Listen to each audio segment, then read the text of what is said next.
All right, ladies and gentlemen, welcome back and thank you very much for staying tuned in and for everybody who just got tuned into World this morning. I'm Shazad Khan, and earlier we were in a conversation with a lady who's actually been breaking barriers because of the fact that her muscular dystrophy couldn't stop her and her disability didn't stop her. But now it's the second segment, and in this segment what we're going to discuss is that I've seen quite a lot of people who are expats who live abroad, and they've been living abroad for, I don't know, I think 4 or 5 decades or probably 3 decades. And in all of this time, what happened was that, obviously over here as a Muslim family or as a Muslim community, whenever our kids are growing up, we need Islamic teachers or preachers to teach our kids what our religion is, and then all of those mandatory things which we are supposed to do within the religion. But now what about all of those people who've actually moved abroad and they live in a community which is probably Muslim minority, and it's very hard for them to get people who can teach Quran, people who can tell how to offer your prayer, people who can make you learn the mandatory things of your religion. So there's this guy who comes up, because I've gone through that experience. I've got a nephew of mine and they're in England, and I could, whenever I would go over there, I would see that, his parents were actually worried that, we do not know how to teach Quran and what to do and what not to do. So what they did was that they hired a teacher online, and then he would come over onto Skype and teach the kid. But then eventually the kid loses interest as well. That's how kids are. But as a matter of fact, the guy we have been joined by right now, he's with us in the studios. He came up with this idea of developing different applications and making it a lot easier for all of those kids who were out there in different countries and to give lessons about basic Islamic teachings. So I think I'm going to introduce this guy. He's none other than Mr. Danish, and he's been living in Washington for the last 26 years as well. Hello, sir. Assalamu alaikum. How are you? Wa alaikum assalam ji. So 2,500 students in 20 countries. How do you feel about it, first of all?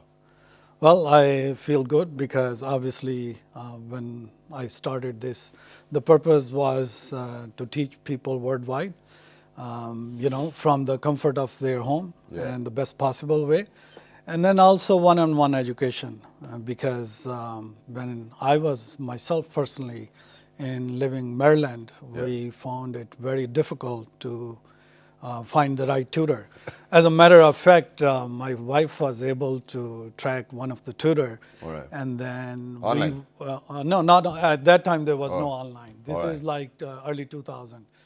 And then we were on his schedule for almost 6 months. And when he got one of his students graduated, at that time he started teaching with us. So here and there I would talk to him, I would find out. And he told me he's on R1 visa. And then obviously he teaches in Ellicott City, Maryland. And then basically sometime it takes a year to, for him to take the new student. Exactly. So initially I started talking to him. I was in technology. Back then I had 14, 15 years of experience managing large-scale teams in wireless system. I was senior director in engineering and operation. And then I asked him, how about if we teach it somewhere from Pakistan or overseas? And he started laughing. He said, look, I can't even teach students sitting in front of them. How are you going to teach them from 10,000 miles away, And so, alhamdulillah. And the internet wasn't there. It wasn't really accessible to everybody. Yeah. At least over here in Pakistan, you had quite a lot of issues, because most of the time, the only thing which happens to us is, which is the worst, that the Wi-Fi signals drop, or probably the range is not proper, or the electricity shortage would abruptly just be there. So there were quite a lot of challenges you might have faced. But now, eventually, after all of these hardships, 150 teachers and different lesson timings. And, if you've got students in 20 countries, the first challenge probably is that all of those teachers have to come in at their own time. And that can be at night time as well. That can be very early in the morning. That can be daytime. So how do you, probably manage all of that? Because then people do have issues. They have their own lives. How do you do that? Yeah, basically we have different shifts here. And then obviously we have director, we have managers, we have other coordinators. So this is, you can say, an organization, with the IT people. And you guys are now based in Islamabad as well? Yes, Yeah. we are. Okay, that's great. So now let's talk about the crux of it. Okay, so for all of those parents who are out there who want a tutor for their kids, what do you think that they need to do to be in contact with you so that they can probably get a tutor for their kid? And what different subjects are you offering for tuitions? Yeah. Basically, we have a website, Quranreading.com. So if you go there, we have all the available classes. We mainly have been focused on very basic elementary education. All right. It's basic teaching, it's Quranic tajweed. It's basically, we have a lot of apps. I mentioned we have about 150 apps. Yeah. When we started teaching, a lot of parents had a complaint, look, you are charging, for this service. And obviously, most of them, they don't understand this is a large scale organization. We have network, we have a building of 8,000 square feet. Yeah. And all the tutors, they also need their salary, but alhamdulillah, I'm happy that in last 3 years, we have developed 150 applications. So for people who are not able to take the live tutoring one-to-one, they can go on our website on Quranreading.com under the App Store, and they can find all those applications that are basically free. There's a little bit advertisement, and so basically you take those. So I had about 60 to 65 programmer and 150 tutors. They got together. So this is a combination of tutors and software developers who have pretty much whatever we teach one-to-one live through internet. Now it's also available on your phone, iPhone or Android phone.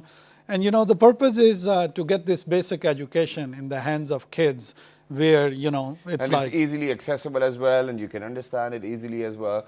But then, how do you make sure that, if for example, if it's like one-on-one sessions and all of that, how does the payment method work? I think that's the other question they might want to ask, because, they might be somewhere else and then you're over here. We do not have PayPal over here. I don't know what to do. So then what solutions do you have over there? Yeah, basically for all the parents that are abroad, the main company or organization is Extend Knowledge. So basically they are dealing with American entity.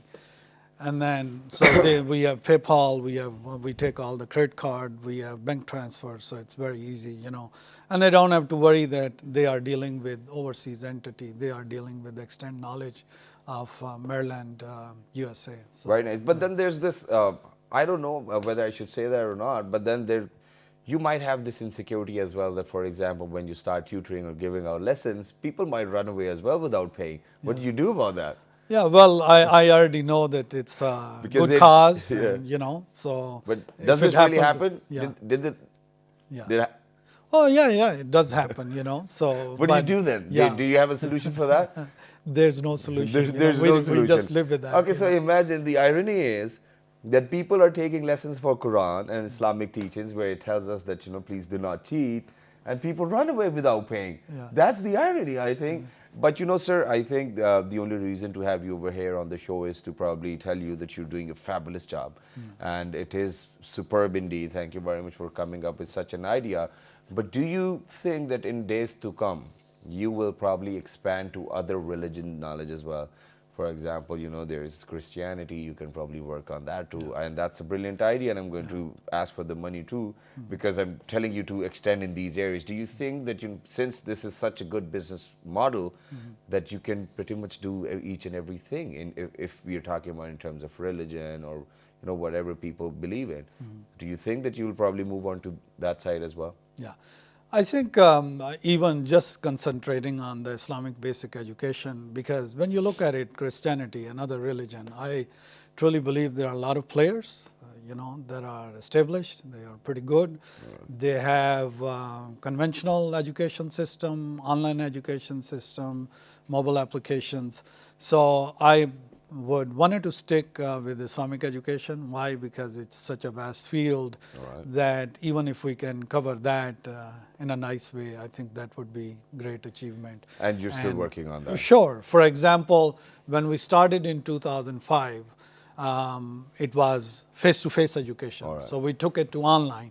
And then about 3-4 years ago, when people became very comfortable, and especially kids, for them it's second nature, and we moved on to mobile application.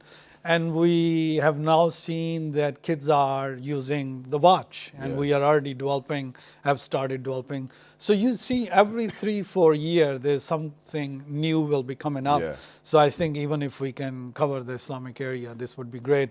And then I think it's good to concentrate, Very nice. in one field. Very nice. And once you're done, you're done with that. I think that's the time when you probably need to look after, or probably look for other basket. But one more thing which I wanted to ask, and that is that what challenges do you face or your tutors face in terms of having one-on-one sessions, or whenever they're supposed to be there, or if the timings are changing.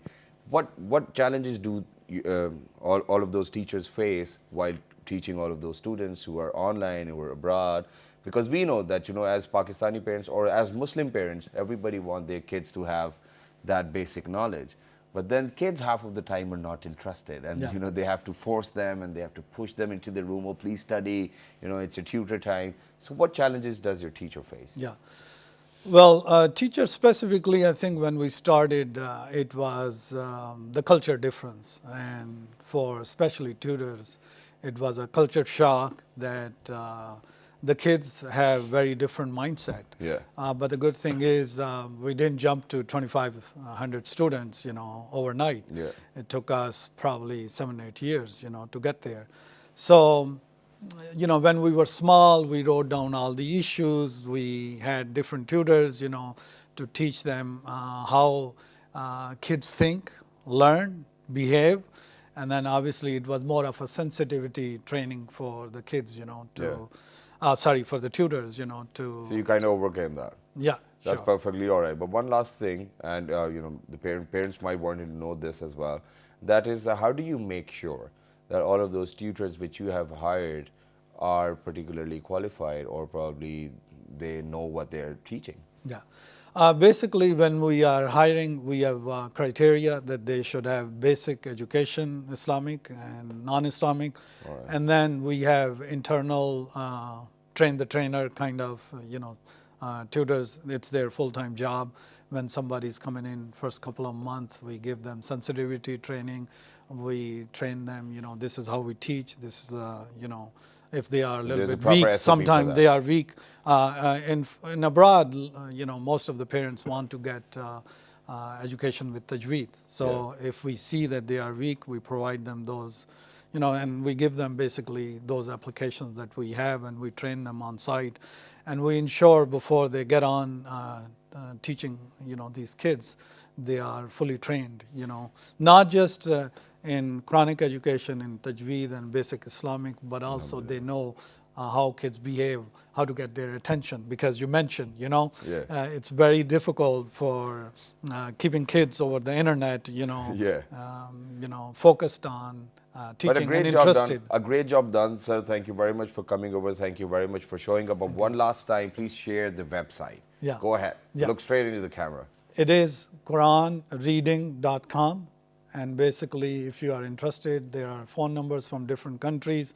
There's also an email address. And then if you just wanted to learn on your own, on your mobile phone, for parents, for kids, it's the App Store where you can basically download iPhone apps, Android apps. So please do visit our website. Thank you very much for that. Thank you very much for your future endeavors, and for all those parents. Yeah, the links are there. But other than that, ladies and gentlemen, okay, we need to come down to a point where I have to share the vegetable of the day. And let's see, what do we have for today? I think it's potato. Go ahead. All right, so talking about the health benefits of potato, it's rich in vitamin C, B6, copper, and magnesium. Helps control blood sugar levels. Best energy producing veggie, resists stroke and heart attack, reduces inflammation, liver cleansing. I guess it's high in fiber too, and it's low in sodium, high in vitamin A, and prevent kidney stones. Wow, so this is it for potatoes. We're very short of time, and now we really have to wrap up the show as well. So if there's anything you guys need to ask, please don't mind, just log on to our Facebook fan page, which is with the name of World This Morning. On Twitter, it's World This Morning without a G. On Daily Motion, YouTube, oh yeah, it's World This Morning once again. And the repeat is going to be at 11 p.m. Till the next time, look after yourselves. Good morning.